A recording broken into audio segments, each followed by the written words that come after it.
તો ચલો જય સ્વામિનારાયણ. હવે અમે લગ્ન પતાવીને ઘરે આવી ગયા છીએ.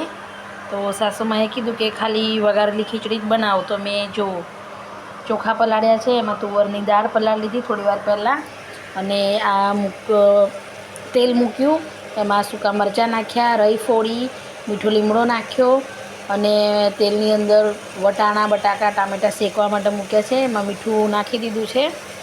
હવે આ થોડું શેકાઈ જાય એટલે આના અંદર મરચું મસાલો હળદર મીઠું આપણે એડ કરી દઈશું, અને પછી આ જે દાળ અને ચોખા અમે પલાળ્યા છે એ નાખી દઈશું, અને જરા મીઠું ચાખી લઈશું કે બરાબર છે કે ઓછું છે.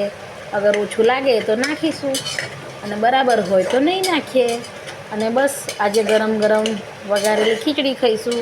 બાકી તો જો મમ્મીએ બપોરે પાસ્તા બનાવ્યા હતા, એ પાસ્તા પડ્યા છે, અને સવારના થેપલા એ પડ્યા જ છે. તો આજે વધારે કંઈ રસોઈ કરવાની જરૂર નહીં, એટલે પછી વઘારેલી ખીચડીનો જ પ્રોગ્રામ કરી નાખ્યો. અને ભગવાનને ડીશ મૂકવાની છે એટલે મેં આમાં ડુંગળી નહીં નાખી આજે, કારણ કે બીજું કંઈ બનાવવાનું નહીં. તો હું આમાં ડુંગળી નાખવા, ભગવાનને ડુંગળીવાળું નથી ખવડાવતા.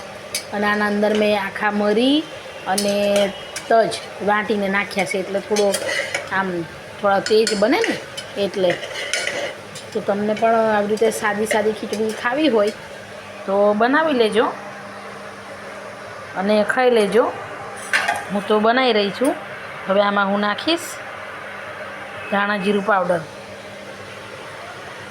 પછી નાખીશું થોડું લાલ મરચું, હજુ થોડું નાખી દઈએ કેમ કે અહીં તો બધા તીખું ખાવાવાળા છે.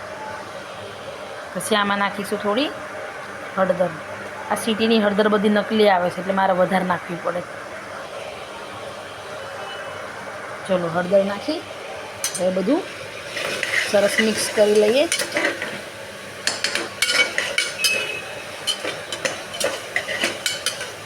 બસ હવે બધું મિક્સ થઈ ગયું છે. ગેસ થોડો આપણે ધીમે કરી દઈએ, અને હવે ચોખાનું પાણી કાઢી દઈએ.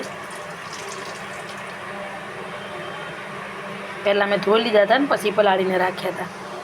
હવે આમાં એડ કરી દઈએ.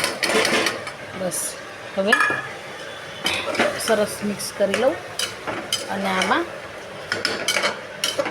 આખી વાડકી ભરી હતી મેં ચોખાની, અને ઉપર થોડી દાળ નાખી હતી.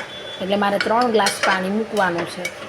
તમારી રીતે તમારા ચોખા કઈ ટાઈપના છે. આ મારે લશ્કારી કોલમ છે, તો આમાં મારે એક નાની વાડકી ફૂલ ભરી દઉં તો 3 જ ગ્લાસમાં થઈ જાય છે. એટલે હું 3 જ ગ્લાસ પાણી નાખવાની છું. બસ 3 ગ્લાસ પાણી નાખીને અને પછી કુકરને 3-4 સીટી વગાડી દઈશ. થોડા નીચે ચોંટી જાય ને ખીચડી તો મજા આવે ખાવાની. ચલો ગાઈસ, હવે બની જાય એટલે હું તમને બતાવું કેવી બની. થોડું પાણી એડ કરીને હું કુકર બંધ કરી દઉં.